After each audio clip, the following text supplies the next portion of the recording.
Hey everybody, Wes here for Saturday's workout. Last week or the week before we had a 30-minute EMOM. So naturally we're gonna have a 36-minute EMOM. What's next? 60 minutes next week? Be ready. For this one, we do have 6 different movements, so we're doing 6 rounds. 40 seconds of work for all exercises, so that part's pretty simple. But these movements are really gonna work our quads. So we're gonna we just felt some leg burn from a few days ago, and now we're gonna really focus on just the quads, getting that extra burn for today's. So we'll go through a warm up, and then we'll get right into our 36-minute EMOM. There is an optional core finisher at the end, if we have time, if we're feeling up to it as well. So first movement is a goblet 1 plus half squat.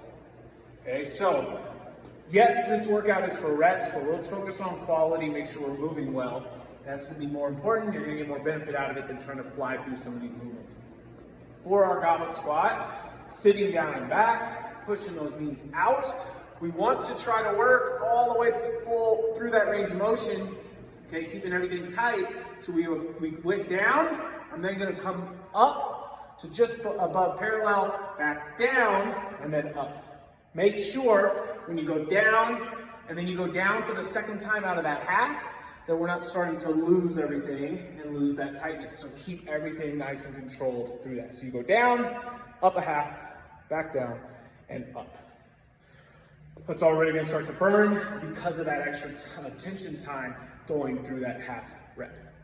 For the second one, we go into a wall sit.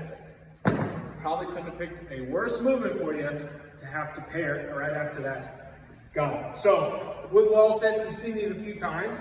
Let's try to see if we can get a little bit below parallel. And then as we get tired, instead of putting the hands down, we're leaning over. Let's try to rise up that wall a little bit. Even if you need to come up and then get back down, I'd rather see that than us totally come off the wall, right? We're gonna try to keep some kind of position on the wall for as much of the 40 seconds as we can.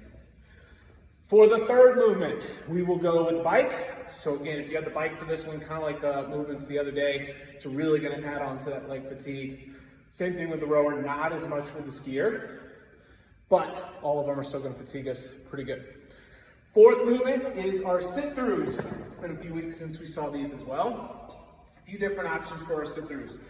First one is just getting into our setup. So start with hands and knees, just like we're about to do some cat-cows, and then lift those knees up. So now we're in this quad position.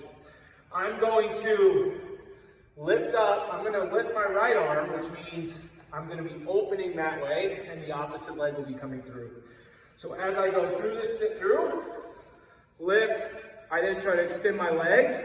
This arm is locked out, arm comes up, and come all the way back to that quad position. So if you need a rest on these, a good place to do it is right there at home base.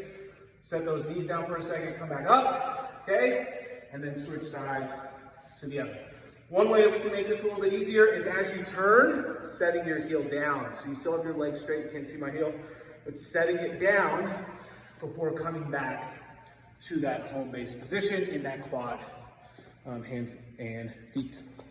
So sit-throughs will be there.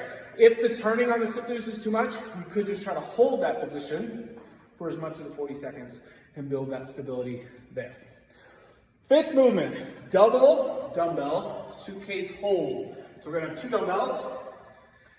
We are gonna be holding on the sides, but I don't want you to just pick them up and hold. Okay, you'll notice I got bad posture. My shoulders are rounded forward. I'm just here, kind of holding. Let's actively do this.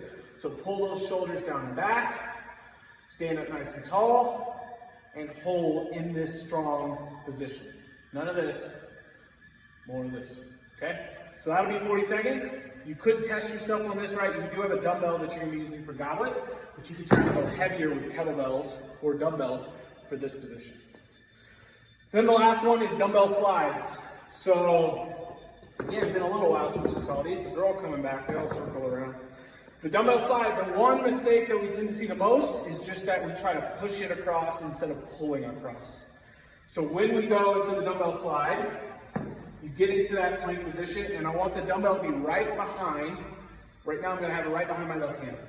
So as I'm here in that plank, I'm then gonna pull across, set the right down, and then pull across with the left, instead of a push there. Okay, so it's a little bit more natural, a little bit safer position for our shoulders as we're pulling across instead of pushing. But our coaches will help make sure that we're doing it right there. So, like I said, for this one, the goal, yes, is to get as many reps as you can, but really it's to get as many quality reps as you can. Legs are gonna burn regardless, whether you go slow on movements or fast.